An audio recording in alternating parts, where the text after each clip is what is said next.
To make switching to the new Boost Mobile risk-free, we're offering a 30-day money-back guarantee. So why wouldn't you switch from Verizon or T-Mobile? Because you have nothing to lose. Boost Mobile is offering a 30-day money-back guarantee. No, I asked why wouldn't you switch from Verizon or T-Mobile? Oh. Wouldn't. Because you love wasting money as a way to punish yourself because your mother never showed you enough love as a child? Whoa. Easy there. Yeah. Applies to online activations. Requires port in and auto pay. Customers activating in stores may be charged non-refundable activation fees. The NFL playoffs are better with FanDuel because right now new customers can bet $5 and get $200 in bonus bets. Guaranteed. That's $200 in bonus bets, win or lose. FanDuel, an official sportsbook partner of the NFL. 21 plus and present in select states. First online real money wager only. $5 first deposit required. Bonus issued as non-withdrawable bonus bets which expire 7 days after receipt. Restrictions apply. See terms at sportsbook.fanduel.com. Gambling problem? Call 1-800-GAMBLER. Are you ready to feel the difference of truly hydrated skin?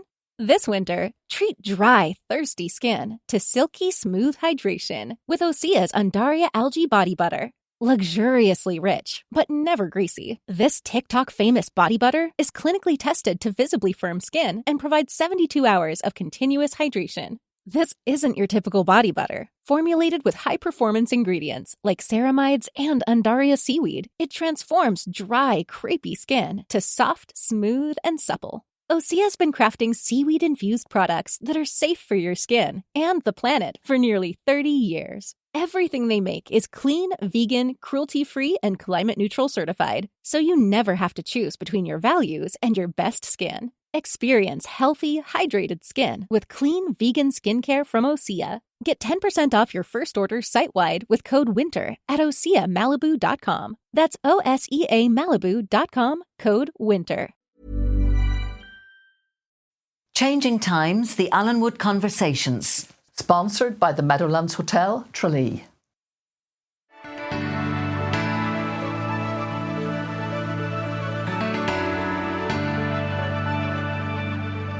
The Germans had been bad-mouthing us for a few weeks on social media before we went, and they'd come second to us at a World Cup before that in Poland. And as soon as about 500 metres in, we were ahead of them, and then at 1,000 we were well gone, and Dara shouted, "Weber's blown!" And the Weber is the guy, Mark Webber, who strokes the other boat, and I was like, "Shut up, you."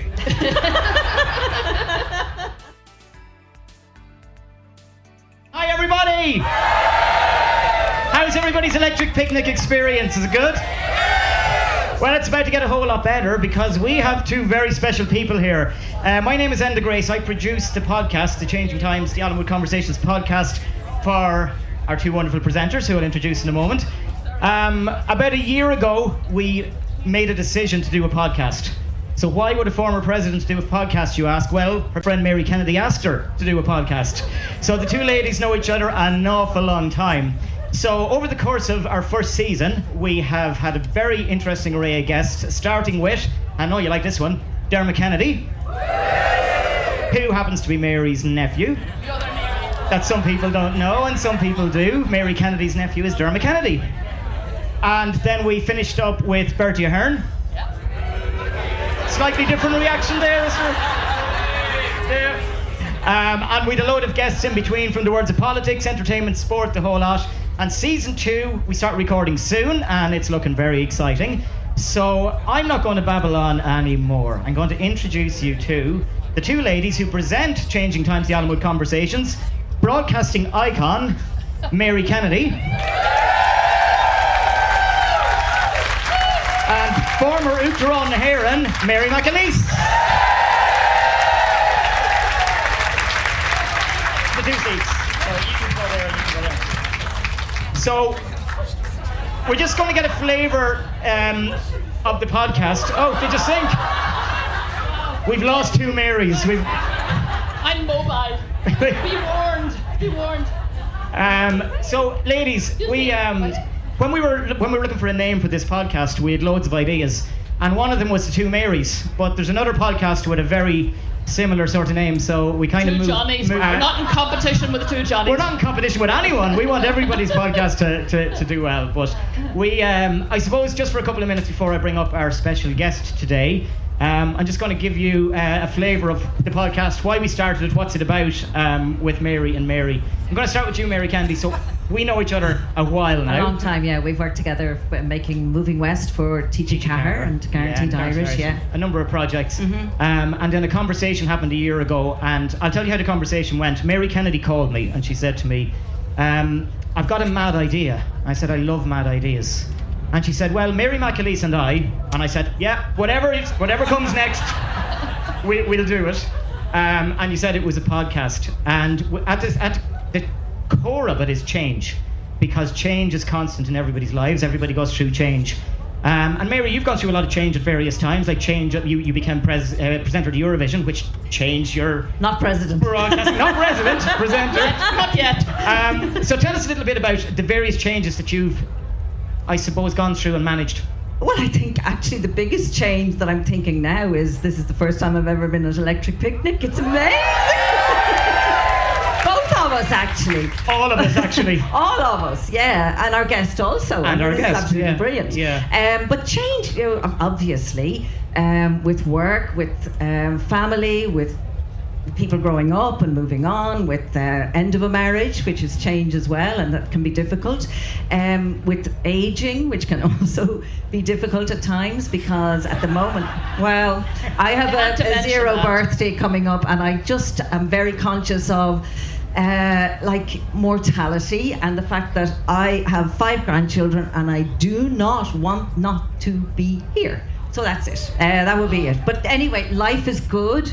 We're having a ball doing this podcast, and I'm really looking forward to this afternoon. If I don't melt first. Yeah, I was going to say the next change I'll have to do is my clothes, because it's absolutely sweltering in here. Mary McAleese, I mean, your life has gone through some changes, and you became President of Ireland for 2 terms. But when that happened first, what was that adjustment like?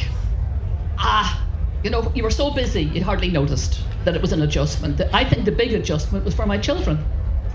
That was the biggest adjustment, because they were moved from a small village and their schools and their granny and their granda into the middle of the Phoenix Park. And so keeping an eye on that was, I think, the job itself was, you knew to get on with it, and it was exciting and it was exhilarating, and you were out and around the country and it was new, but just to keep your eye all the time on what was happening, because the kids were, you know, they weren't exactly ecstatic that their mummy was president, to put it at its absolute mildest. They are the same cynics who said to me just last week when I told them I was coming to Electric Picnic, and they went, you're what? You're what? You're what? You do realise it's actually not for your age group. But Mary, can I just say so something? It's payback time from my kids. Payback. Yes. I got a text from your daughter Sarah during the week. You've just reminded me of it now, saying the best of luck at EP. And she said, if you get a chance, would you tell my mum and dad it's not the Electric Picnic, it's Electric Picnic. And then I realised that I had texted her and called it the Electric Picnic as well. Yeah. You've got to get that right. Yeah. You've got to get that right. Yeah. But no, look, it's I suppose it's been wonderful, the experience of the podcast and doing it.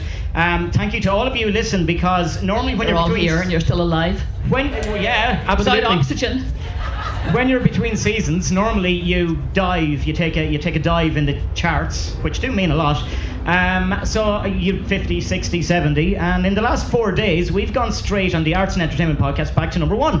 So thank you everybody who has brought us there, and keep listening. Anyone who hasn't heard it, you've got 25 episodes to listen to back in season 1, with season 2 coming up. But I now want to introduce our guest for this, which will be the first episode of season 2. A very, very special guest. I mean, we were all glued to the television over the course of the summer for the Paris Olympic Games, and we had a embarrassment of riches with medals, which was wonderful for such a small country. I mean, how good was it, everybody? What our Olympians did over the course of the summer. And our special guest won a bronze medal in the men's heavyweight double sculls rowing. And I'm going to leave the stage and I'm going to introduce you to the wonderful Philip Doyle.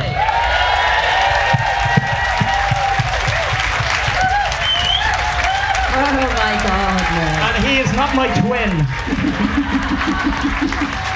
Gosh, look at the height of you. How did you even fit into a boat, Philip? They come in all shapes and sizes. Not for nothing is it called a heavyweight. I know. Skull, yeah. Well done. Good to see you, Philip. Thanks very much. You're very welcome. I don't know how you've been here for so long. Thank you for all the joy you brought us over the summer. You and all the athletes from Ireland. It was brilliant, wasn't it? Oh, you're all watching like crazy. Yeah. Oh. You were there. We had people who were there. Unreal. Thanks for coming. Fantastic. Absolutely fantastic. You gave us a great summer and a great result. Well, no, it's always nice to come away with a medal. Happy days. Yeah, but how many years working for that medal? 10 years working for that medal. Yeah. Wow. And then, you've been to Tokyo, and then to actually come back, that takes a lot of resilience, a lot of training, and a lot of putting your life on hold. But how's it been since? Like, here you are at Electric Picnic, your first time also, Philip, and you're young. I'm not a festival person. I thought it was just muck and music and tents and people stealing your beers. And I was walking through earlier and there's boys in hot tubs doing yoga, and I was like, this is some crack. You'll be back then. Well, yeah, if they have me. Yeah. So how's it been since Paris? It's been class. To be honest, it's been a whirlwind. We were finished in the first week, and then all we did was go watch athletics, watch the basketball, sat behind Snoop Dogg. He didn't know me. It was really odd. It was really embarrassing, and I had to tell him who I was. But we got the golf. We got a few. It was just. And we went and tried to inspire every Irish pub that would let us in. So just chaotic, no sleep. You actually had the medal there with you. You wouldn't mind just taking it out of your pocket and showing us the medal. Yeah. Whoa.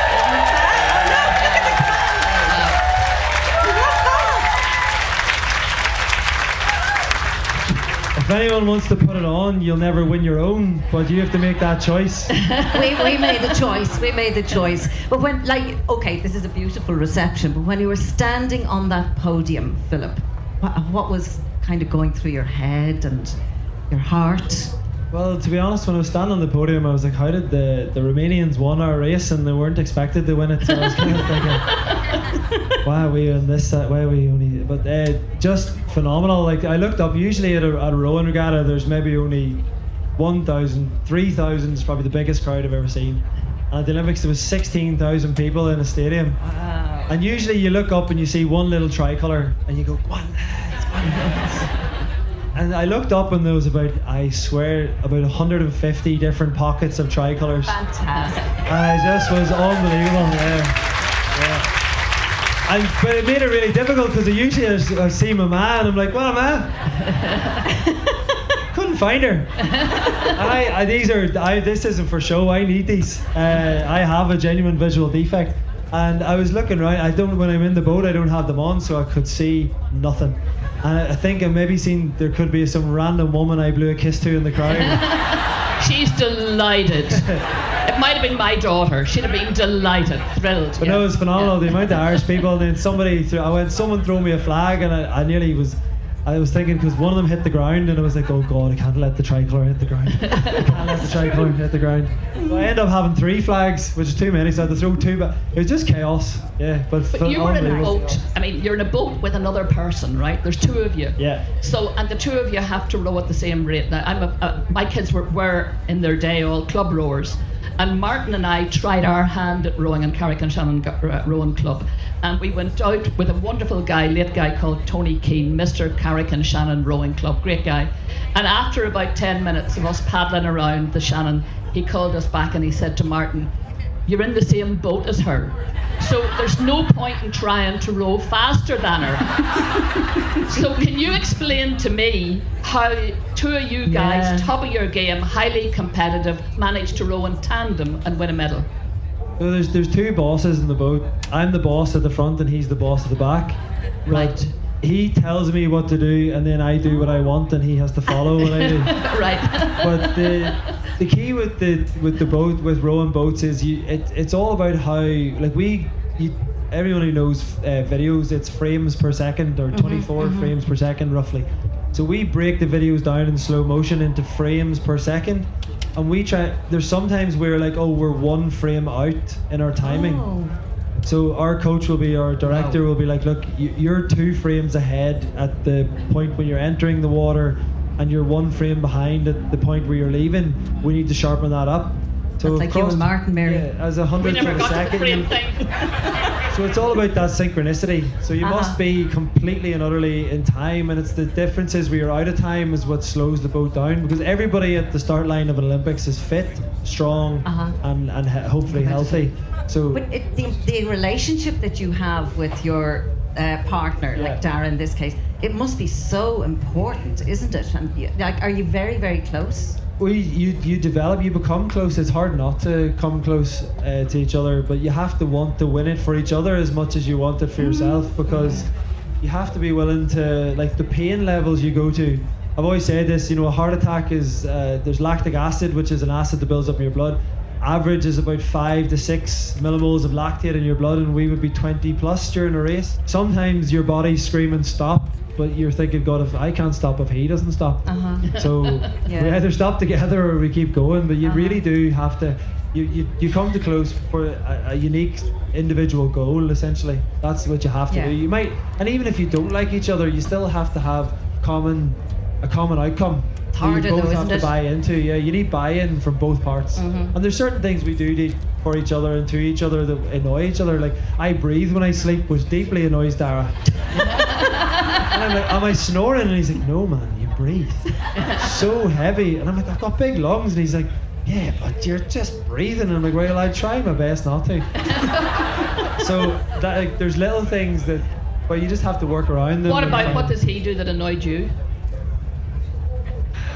No, without being defamatory. Right, I'll get the list out. No, like there's little, like he's very particular about certain things. Like he'll be very particular about what time we go to bed at. Okay. So he'll be, 9:30 that's when, if there's a little thing that tells him how many hours he needs to sit. So he gets 9 hours from when you're supposed to wake up. He goes to bed whether he's tired or not. Yeah. But I can't. So then I literally lie in bed like this. Trying not is to is he asleep yet? And then I look over and then he's like, you're breathing, man, I'm sorry. Are you asleep yet? He's like, no. So those, like, but it all comes together on small, it's like being in a relationship. Yeah, I know. Yeah, it's like a bit of compromise as well. We were tough. all watching and really, really, captivated and so enthusiastic. And I was just thinking, when you were, because the commentary, which was wonderful as well, at 500 metres out, you were in 4th. So what kind of, what drives you? What's your strategy to get to the medal finish position? line before everybody else? Yeah, well, that was the plan, but we were supposed to be in 2nd. But we are usually, it's 2,000 metres and you're going backwards. It's the only sport in the world where you race facing the wrong way. So you can only see the people you're beating and you've no idea how far away the people ahead of you are. So, and to look round with your head obviously will massively put the timing of the synchronicity, I suppose, will be out of sync. So you have to be all the time aware of where you are and be able to make a move. But it's the same if you've ever been in the gym or doing a workout. Once you're bust, you're bust. There's no coming back. So we hold on the red line essentially for as long as possible, and then wait to that last moment to go together, because if it's not together, you'll bust yourself too. So you have to wait and then flick into the red, we call it, that last few percent that you have in you to push through. And do you say anything to each other to indicate that? There's one or two things we're supposed to say, but during the final, I don't think Dara said more than one word really the whole way. What kind of word was it? Like, was it a very impressive word? No, it was length. Yeah, it's just length. Yeah, just right. He wanted more length in the strokes. Yeah, that was it. Yeah, simple. And then you just know from the feeling of each other's legs, you just start to get a second sense or a sixth sense into what he's doing. I can feel the power of his legs, the timing of his legs, and I try and stay in sync with that. But during the other races, we would be a bit more vocal, a bit more chatty, and saying, well, in our heat, the Germans had been bad mouthing us for a few weeks on social media before we went, and they'd come second to us at a World Cup before that in Poland. And as soon as about 500 metres in, we were ahead of them, and then at 1,000 we were well gone, and Dara shouted, Webber's blown, and the Webber is the guy, Mark Webber, who strokes the other boat, and I was like, shut up, you. But you're not supposed. It's all about camaraderie. Like when we shook hands, and you know we're friends with them now. But they've been talking smack, and the amount of energy it takes to shout down the course. I was like, he must be feeling all right here. And luckily we won that race. So if we hadn't won it, I would have shouted at him for wasting energy. You know, this fella, apart from giving all those years to amateur rowing, you managed in the middle of all that to get a first class honours in your medical degree and to become a young doctor. Imagine. Unreal. Like, honestly, one or the other would have been enough for most people. So how do you do the two? And where do you go from here as a rower and a doctor? Well, the medicine came first and then the rowing afterwards, so I suppose I was locked in both, so I sort of had to see it through at that stage.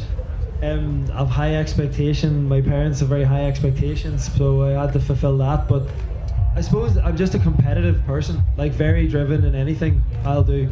Like I booked my first set of piano lessons in September there yesterday, so there's a wee girl from down the road in Banbridge, hopefully, if she gets back to me today, is going to book me in for September for a few, because I just always want to push for the next thing. And then my auntie was a doctor, and my uncle became the dean of medicine while I was in medical school, and I sort of was like, God, if I don't get, if you're not getting a first, they're going to think I'm no good. Slacker. Even though you were rowing as well. We see, you always get told, this is going to suffer because you're doing that. So people are like, oh, you need to give the rowing up. And whenever I first started rowing, there were other rowers doing medicine, and when they got to 5th year, which is the final year of medicine, they all quit rowing. So they're like, oh, you can't row and do your final year, it's too much, you can't row and do it. And I was like, well, I will. So then, and when you get there, it's a lot easier than the thought of getting there. It's when you're halfway up the hill, it's harder to think about getting to the top, but when you get to the top and you look back, it wasn't so bad. So it's only in retrospect you look back and see what you've accomplished, but while you're actually in it, it's like going up the stairs, you just go step by step. One step, next step, next step, next step, and you look back and you're in the first floor looking down, and it's just as easy as that. It's not as easy as that, but you just go through small achievable goals, small achievable steps to create the change. But when you've done so much of that and given so much commitment to both, it must have been hard to kind of put your career on hold for the rowing and to move down to Cork. And yeah, well, if you row for Ireland, you must live in Cork, so you must. So I've been living there for the last 2 years, but I'm always very reluctant to move down because friends and family and everyone, godchildren, cousins, they're all up north. So it is a big move down, which is, when people move for work and jobs all the time, it's not a violin I'm playing here, so your career is paused. Even though you're working as a doctor, it is on hold. So it is then now the next few months, hopefully I'll be able to get back to that and keep the rowing in the background a bit more going forward. But you'll have to think then, won't you, about the future. Where does rowing fit into your future? Is Los Angeles in your head anywhere? Have you been speaking to my mum? Absolutely, yes.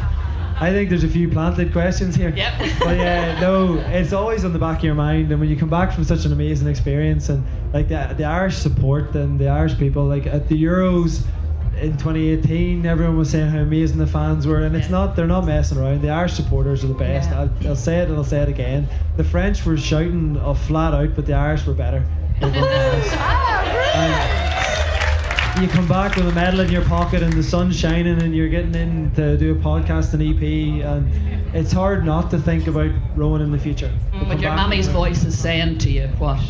Yeah, well, put the medal now in the box and enjoy it and get back to real life. Well, if the sponsors are asking, I'm going to Paris or I'm going to LA. Los Angeles. If I'm answering it myself, I'm not sure yet. Yeah. And if the mother's asking, it's maybe, and if the girlfriend's asking, it's definitely not. You're mentioning your mother there, and your mother Una. You said that she's your greatest support, but I was reading somewhere that you missed a few birthdays when you were doing the training.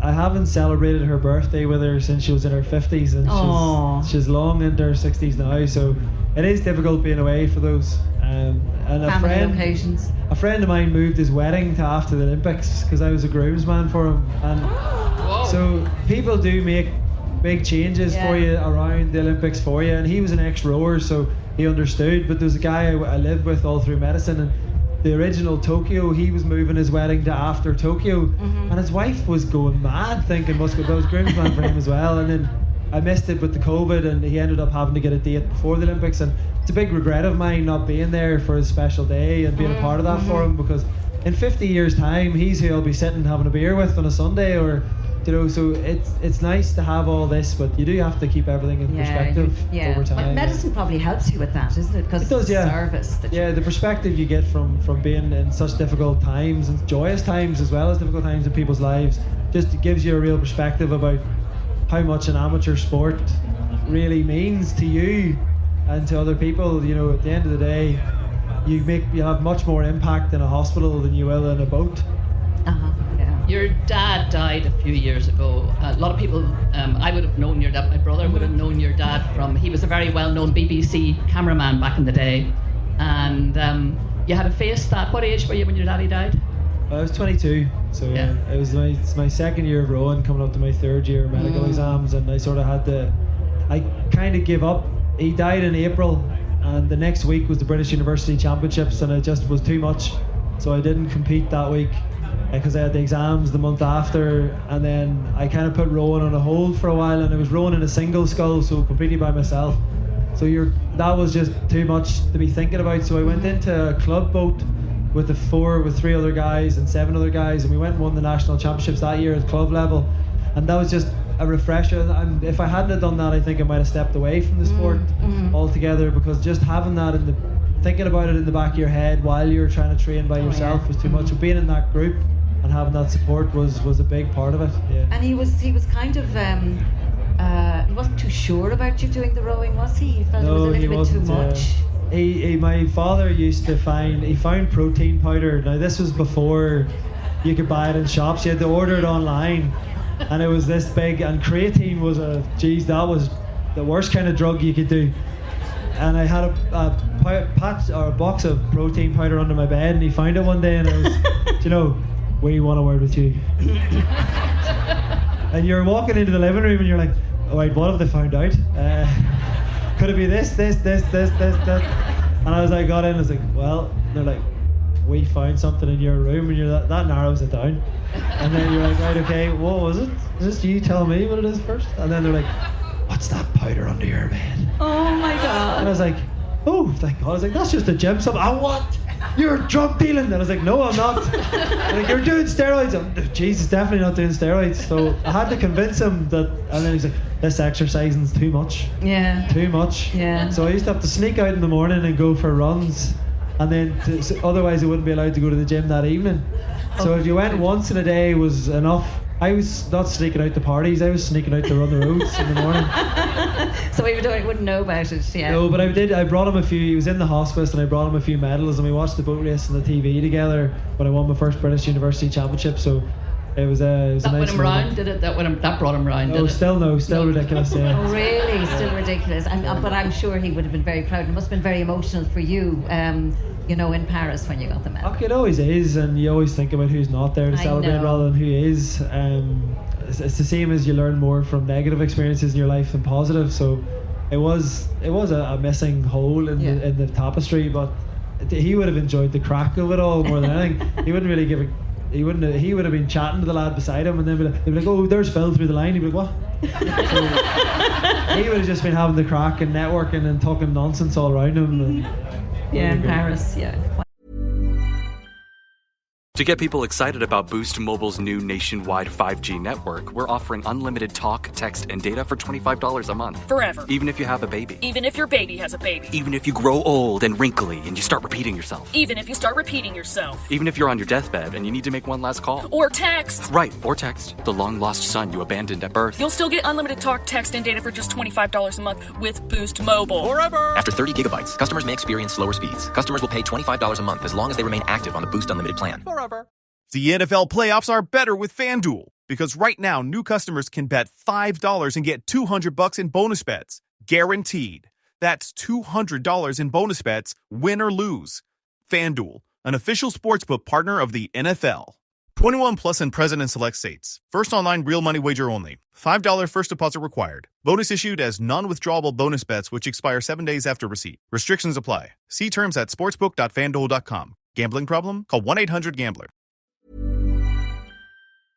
Tell me, looking back, we've been talking about all the overwhelming successes that you've had, but I know that before those successes there were times when you didn't get what you wanted. You didn't get into the university course you wanted. You didn't get into the university you wanted. So there must have been days when you were just so frustrated that there was no straight line ahead of you, and yet you've created so many straight lines of your own since then. Yeah, and it's something I reflect on a lot. I went through secondary school in Northern Ireland and applied CAO and applied UCAS as well, so the Northern Irish version or the UK version. And it was the first time in my life where I hadn't achieved a goal I set out to achieve. And that sounds terribly arrogant, but the goals until that point were minor, winning this match or getting on this team or getting selected for this. But when I tried to get into medicine, which getting into medicine is harder than doing medicine, believe me, and I went to all the interviews, applied to England and Scotland and everywhere, and I went over the one in Bristol. I went to the interview in Bristol, and the interviewers, you expect them to say, oh, so what made you want to do medicine? And you go into this spiel about how you found a rabbit injured on the road and you nursed it back to health, and that's when I knew straight away the angel Gabriel came and anointed me with the power of healing, and all those, and I had it all written down and learnt off. I had it perfect. And then you wonder why you didn't get in. If they had asked me that question, I probably would have. But the first question was, so how are you going to balance and do medicine when you do so much sport? Because at that stage I was playing hockey for Ulster, hockey for Ireland, hockey for the club, hockey for the school, cricket for the club, athletics in the summer, squash, and I was doing everything. And I was on this team, that team, blah, blah, blah. And they were like, look at all your personal statement, which is a thing in the UCAS where you essentially write out how great you are. And it's actually a lot harder than you think because you have only 1,000 words. So,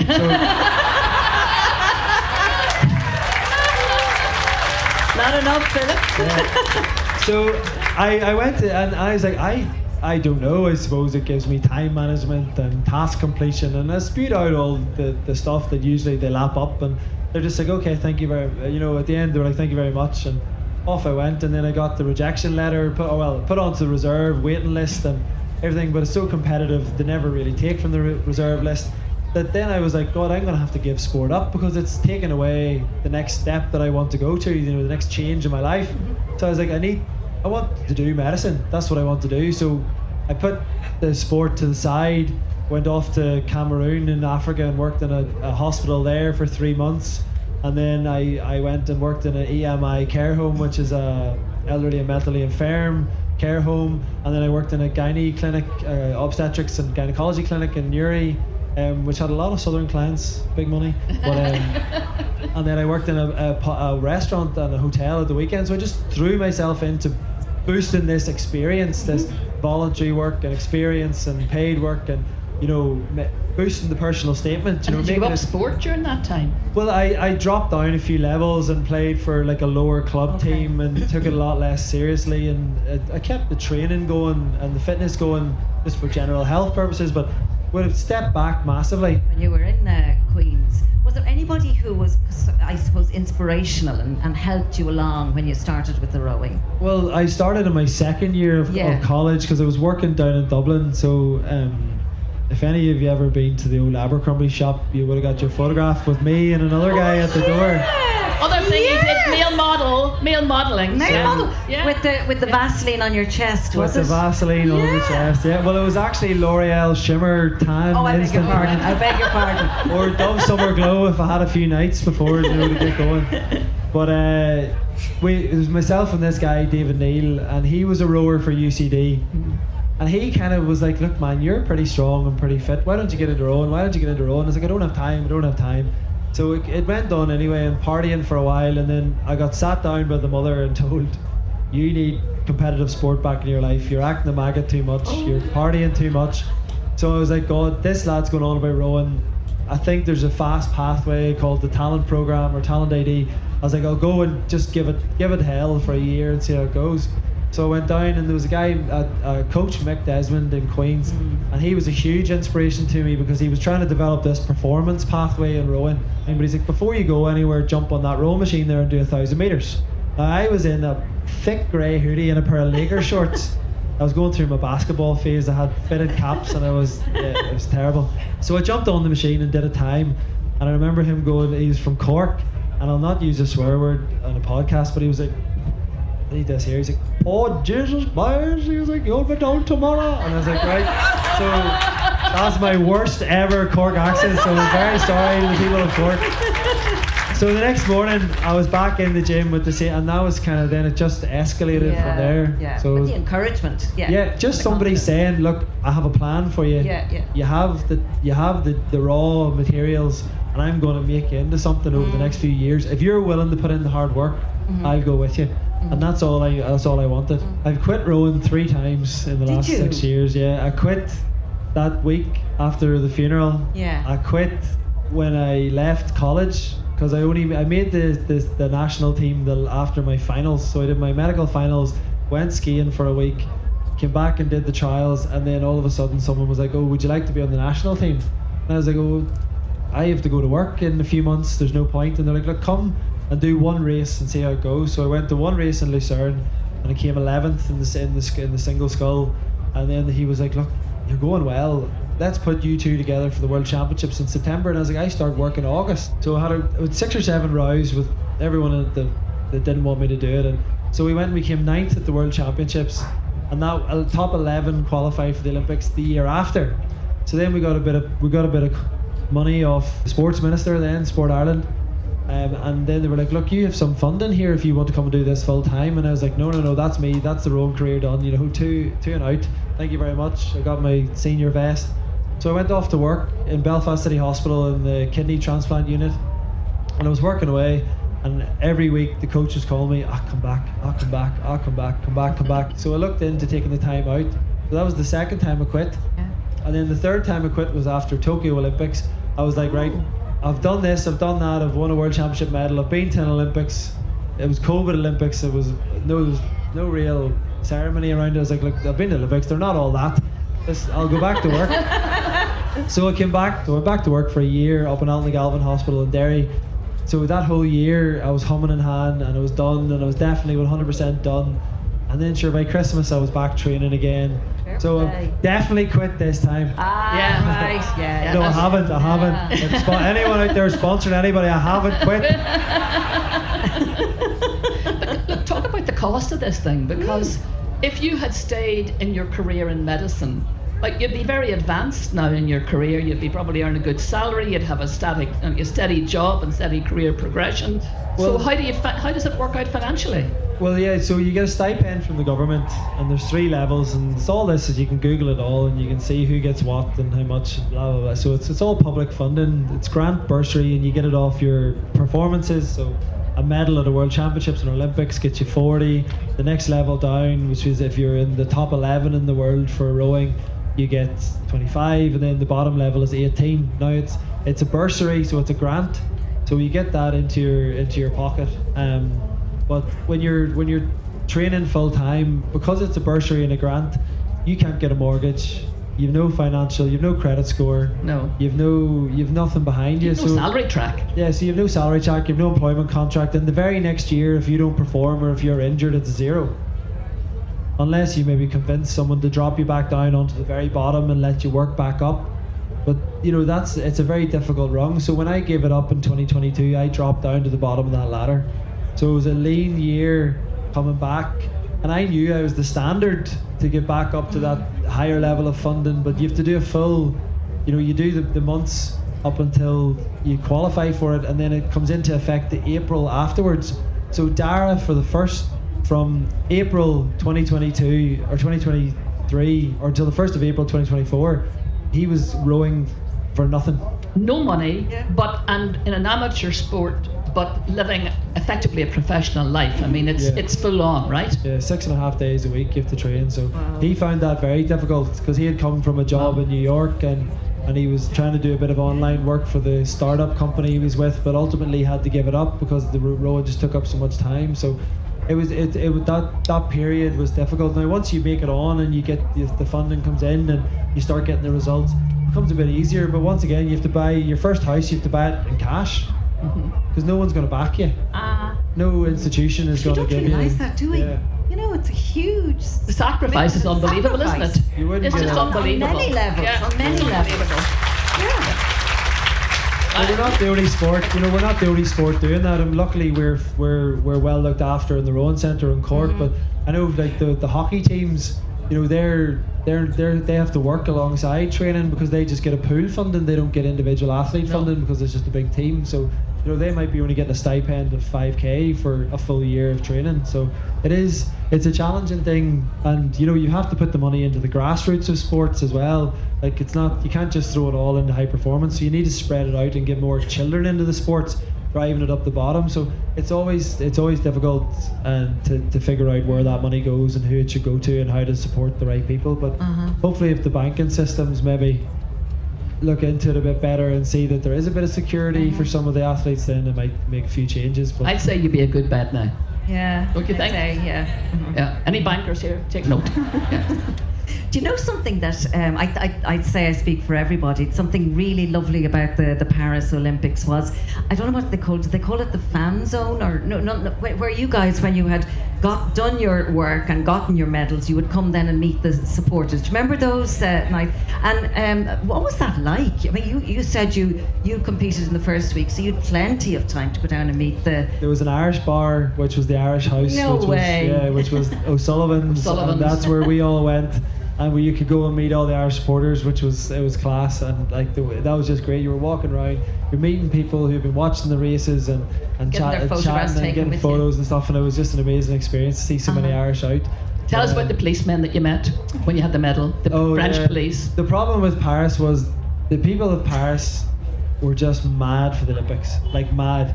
We went for a walk down the street to make a little video for the Olympic Federation of Ireland.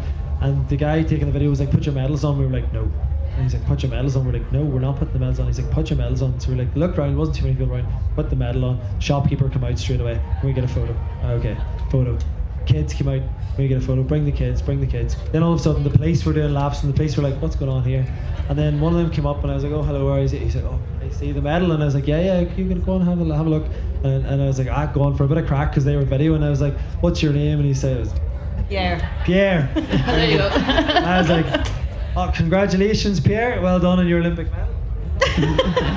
And he was, "Oh, thank you, merci," and blah, blah, blah. And then asked me what it was for, and I was like, "Oh, for rowing and all this." And then I looked behind him, but there was 12 feds, as Dara calls them, 12 gendarmes lined up behind him, and I was like, "What's your name?" Michelle. Picture right next. What's your, and then you had to do, and then start all these other people lined up, and then the videographer was like, no more, and he just grabbed us and pulled us out. And I was like, "I told you, don't bring the medal out," because we brought it out at lunch one time, and then we were sat there, and Prosecco or the French wouldn't drink Prosecco, sorry, excuse me. The real thing, yeah. Champagne arrived at the table. And two bowls of creme brulee, and we were like, "What's this for?" And then there was a table in the corner, and they were like, so the French people are just so over the moon. You pulled the medal out of your pocket, and the place just changed. It's probably going to be the same in Ireland. You never buy a drink in a pub ever again. No. You bring that with you now for sure. No, I was in Clonmel during the week there for Dara's homecoming. Go on, Clonmel. Or up tip up. What was that like? What was Clonmel? Unreal. And I was running the pub by the end of the night because the guy just sat down and he was like, "Just work away." Because I ordered around and I was like, "How much do we?" And he's like, "Well, no, we meant it when you said you'll never buy a drink in Clonmel for the rest of your life." I was like, "Well, if I'm here in 30 years, is that still true?" And he's like, "If I'm here in 30 years, you'll never buy a pint in this." That's nice. That is nice. So I'm taking up drinking. But they did a great job with the French, didn't they? They really did.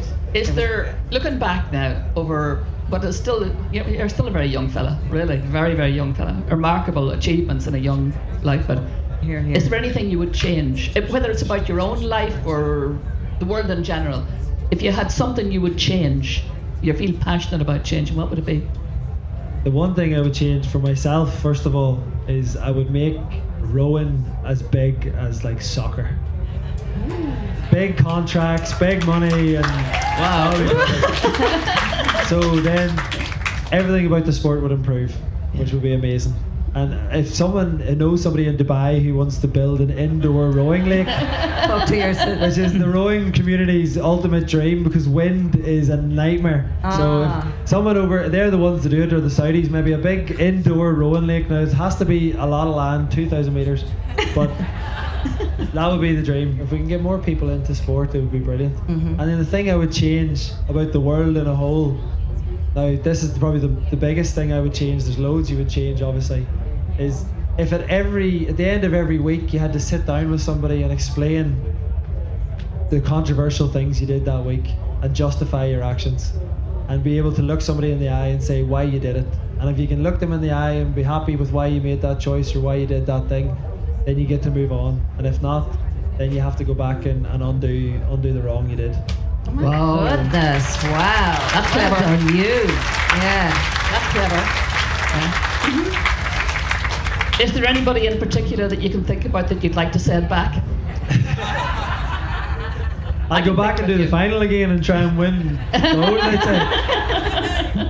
Actually, that's interesting, because I read somewhere that you're uber competitive, and that you're a great team player and you love other people doing well, but you're not mad about them doing better than you. Is that right? Like if you have a bronze, you're not all that mad about. Well, you mentioned the Romanians, God help them. Yeah, well, no, I would be very friendly with the two guys in the Romanian boat, and they're sound men, to be fair to them. But I live with a couple of rowers. We all kind of live together in digs down in Tripsy in outside Cork, and we the fella I live with was in the Olympics too.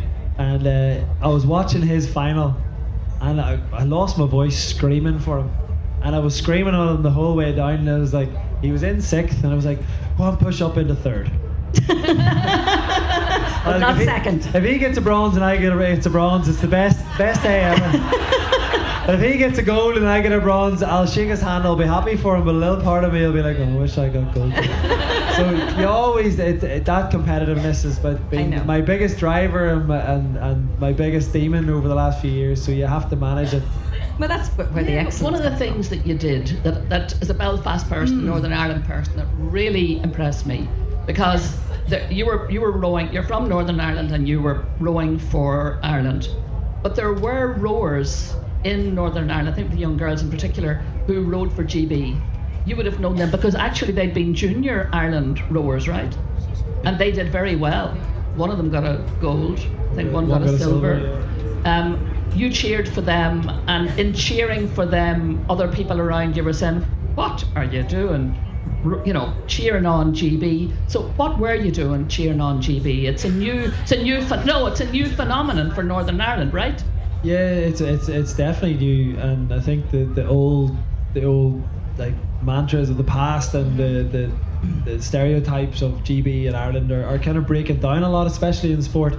But Rebecca Shorten is on the women's fore, and they got silver, and they're always, every regatta, they're the race after the men's double. Yeah. It's always women's double, men's double, women's fore, men's fore, always. So every time I've been on the podium, I'm always screaming for her coming down towards the finish line. And I was doing it, and people came up to me afterwards. Now, I missed the big reception of seeing everybody behind for the photos and the flags, because I was called in for a doping urine test, and I was 5 mils short of 90 mils, so I had to wait to reload. So I missed the whole, and then the security pushed everybody out, so I missed meeting everybody after the race. But all the fans were in behind me, and I was running because we were held back before the medal, and I'd seen the race coming out, and I sprinted out and I was screaming, come on Rebecca, come on Rebecca. And there was no Irish in the race, obviously.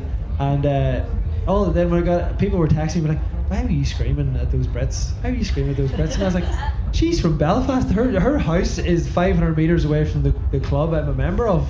I know their parents, I know their mums, their dads, I've met their family. It's just, why would I not be? Like, but she's a Brit.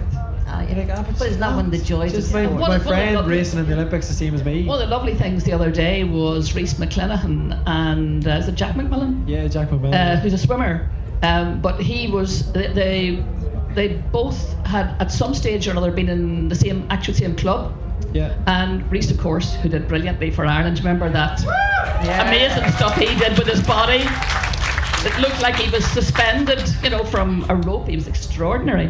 But Jack McMillan and he are both from Ards, from around Ards, Newton Ards, and Newton Ards held a joint celebration for them. Fantastic, but that's the lovely thing about that's sports, the future, isn't it? Yeah, for sure. That's the future.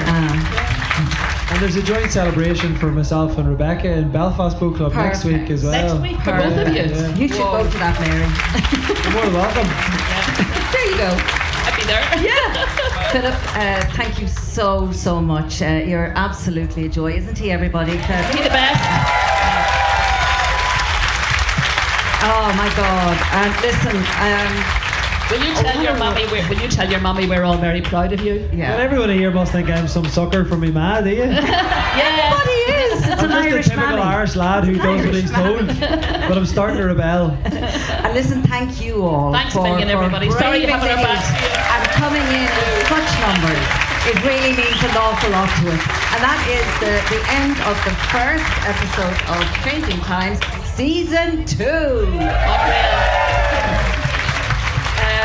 So we're here in the Electric Picnic. And thanks a million to everybody. Listen in to us when we're coming to you from Allenwood. Big thank you over there to Enda Grace, our producer, who is fantastic. To our wonderful researcher who's right behind here, Anne-Marie. Fantastic Anne-Marie. How are you, Anne-Marie? Listen in to us if you can. Thank you to Nisha, Joe, Brian, and everybody at Electric Picnic for inviting us to be here. Who are we even, Mary McAleese? We're not Electric Picnic. Two ladies with matching bus passes. Gurmila Malcolm and Philip, thank you so much, and every success in the future.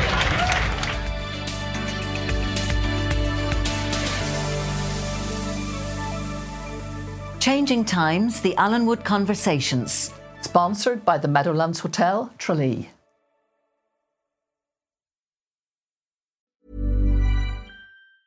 The new Boost Mobile network is offering unlimited talk, text, and data for just $25 a month for life. That sounds like a threat. Then how do you think we should say it? Unlimited talk, text, and data for just $25 a month for the rest of your life? I don't know. Until your ultimate demise. What if we just say forever? Okay. $25 a month, forever. Get unlimited talk, text, and data for just $25 a month with Boost Mobile forever. After 30 gigabytes, customers may experience slower speeds. Customers will pay $25 a month as long as they remain active on the Boost Unlimited plan. I used to think buying foundation online was impossible. How am I supposed to find my shade when I can't even get it right in store? Then I discovered Il Maquillage. I took their AI-powered quiz to find my custom match, and wow, this foundation is literally my skin in a bottle. The undertone and coverage are spot on. It's so neutral and weightless. I can't even tell I'm wearing makeup. Plus, with Try Before You Buy, you can try your full size at home for 14 days. Take the Power Match quiz now at ilmaquillage.com/quiz. ILMAKIAGE.com/quiz. When we're stuck in the same routine, it can be tough to imagine New Year possibilities. But sometimes a small change, like refreshing your dinner routine, can make a big difference in your day-to-day. Cook Unity is an easy way to reset your meal habits. Each meal is designed with you in mind, with chef-crafted dishes that bring vibrancy and health to your table. See what's possible with a simple reset. Go to cookunity.com/podcast or enter code podcast before checkout for 50% off your first week.